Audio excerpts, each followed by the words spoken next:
many congratulations. A comprehensive victory up there on the stage. Must be over the moon with the performance. No, all honesty, I've been the last year and a half. I've been practicing the best I've ever practiced, and I just haven't took it to the stage. And what I've been doing probably in the last few weeks in the Premier League, even counting the Premier League, was I was cutting down my practice time, so I wasn't leaving my best game on the practice board. So tonight, I think I turned up maybe 2 hours and 40 minutes or something before my game. I felt a lot fresher. Felt under pressure because I thought like, oh no, this is the first time I've done this with a crowd. But no, I play well tonight.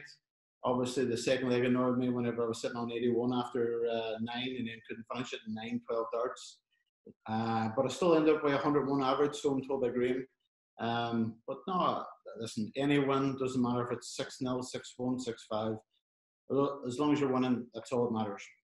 What was it like playing in front of a crowd again as well? Because it's been a while. Did you enjoy it? I really did enjoy it, but obviously my head here was sweating, didn't it? But no. It's just something to get used to again. I mean, for me, darts isn't darts without a crowd. We did so well with the Premier League and match play whenever there was no crowd there. But tonight, you felt like you've got an extra incentive because there's a crowd there. They've paid their money, their entry fee, everything else, and you want to go out there and put on a performance. Did it feel nice to return to knockout darts as well, that there was something on it? Because your last few games in the Premier League obviously meant nothing to you because you couldn't get in that top four, where tonight the pressure, if you lost, you were going home. Did you enjoy that, and was that better for you? No, not really, because coming down the last few games, if I had won them, I could have went above Michael Smith. Now, don't get me wrong, I have no idea what the money situation was, but if I had won the last 2 games, I went above him on leg difference, so I could have still finished 6th. So for me, there was still something to play for. But no, I mean, obviously it's another change for us. We're playing back again in front of crowds, in a knockout tournament where we're all used to it. So I welcome the challenge again. Is that something that's important to you, bragging rights in the practice room beforehand, who finishes above who still? Well, as soon as I came off the board, me and Ashman, we've been practicing a lot. And I said, what was your average? And supposedly his was 101, and so was I. So whoever's got the lowest now has got to buy the Chinese. And I have no idea who's won, but I know both of us is supposedly 101. And hopefully it's not my turn tonight. Daryl, pleasure as always, lad. Thanks very much. Cheers, Phil. Daryl, do you want to know before Josh starts? Yes, okay, Nathan was 101.1. You were 102.3. Boom. Free change. There you go, mate. Daryl. There you go. All right. Double again. I tell you what, that's that good. I might even send Phil some Chinese. Send me your postcode.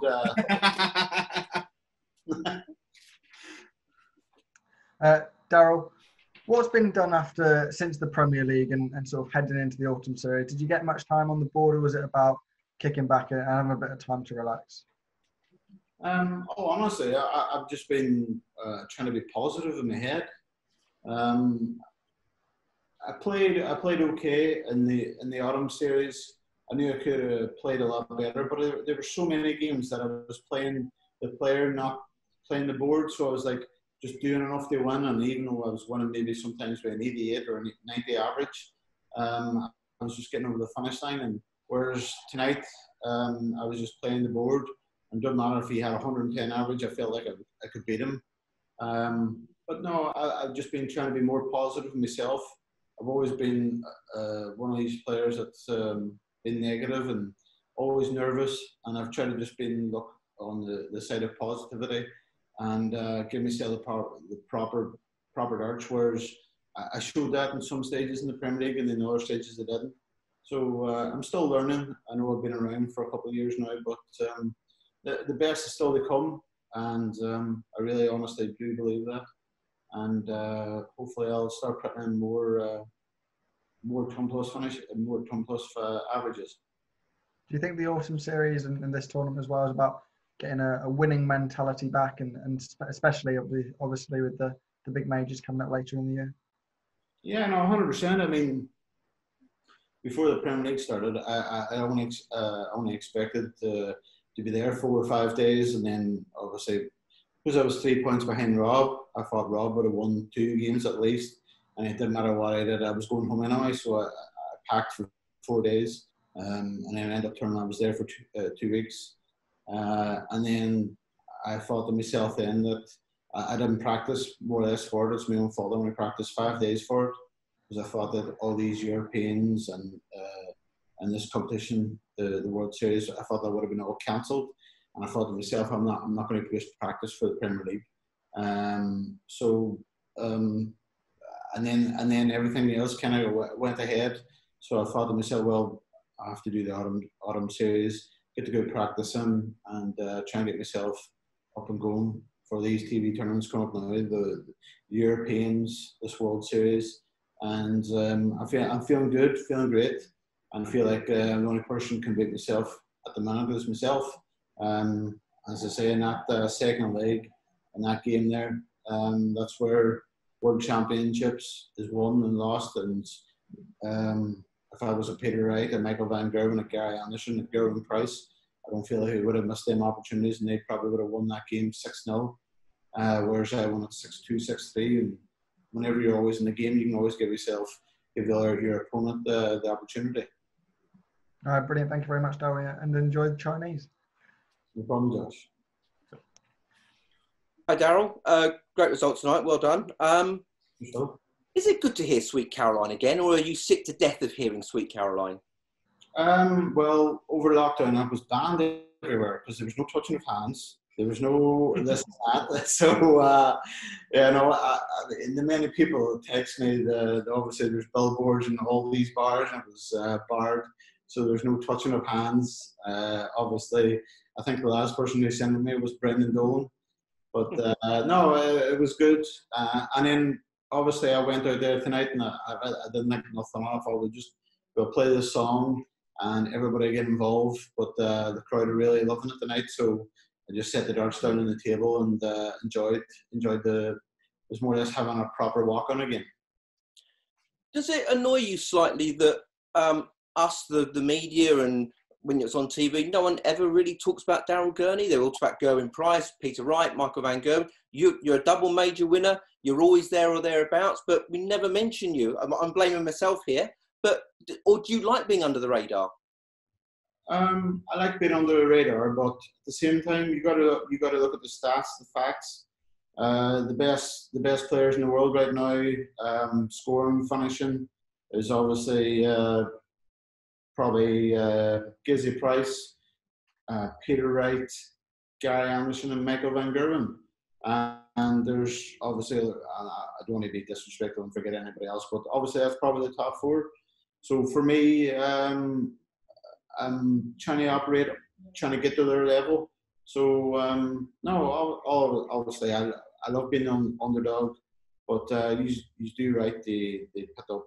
I mean, listen, what Gerwyn Price did last week, winning the fourth day and the fifth day, just shows you what class he has. Winning 104 averages, 103 averages, and to be honest, I'm not doing that right now. So listen, all you have to do is look at the facts, look at the averages, and that tells you who the best players in the world is right now, and that's the good thing about darts. Don't get me wrong, I've never given up. Doesn't matter if I'm averaging 69, 79. I'm always going to give 110% best. But whenever these players right now are playing the best darts of their career, and they are the elite, and I'm probably all honestly just below them. You got to take stock, sit back and go, you know what, I need to practice more. I need to have more belief because whenever you're sitting with, I sat with Gizzy all last week, and he never once talked about darts. He never talked about the previous game. Nothing like that. He just felt like I'm just going to win every day, and that was it. And that, for me, that was just somebody being very positive, and I've kind of took note from that, and that's hopefully I can put it in my game, and more often I can turn up and beat these players. Just finally, the autumn is when Daryl Gurney usually comes into his own. That's when you've had your best results. If you can replicate that this year, can you be world champion? I But God's honest truth, I've got one good year in me. Obviously, all previous years haven't been the best, but I've got one good year in me. And the thing is, if I get one good year in me and I come back with that Citadel trophy, I think it's nearly time for retirement. So I can spend more time with my son. But yeah, you never know. I mean, I feel like I've got the game, but it needs to be one of these years that all the stars are aligned, and I'm just got my head screwed on, and doesn't matter who I'm playing. Should these players be bigger and better than me? It's taking the opportunity. I mean, many players have you known over the years that's come from nowhere and beat the best player there, or in the semi-final, quarter-final, and went on to win it. So one of these years, I still got the belief that I can do that. And if I ever lost that belief, I would give up tomorrow. Right. Listen, thanks for your time, and well done tonight. Cheers, Phil. Okay, cheers now.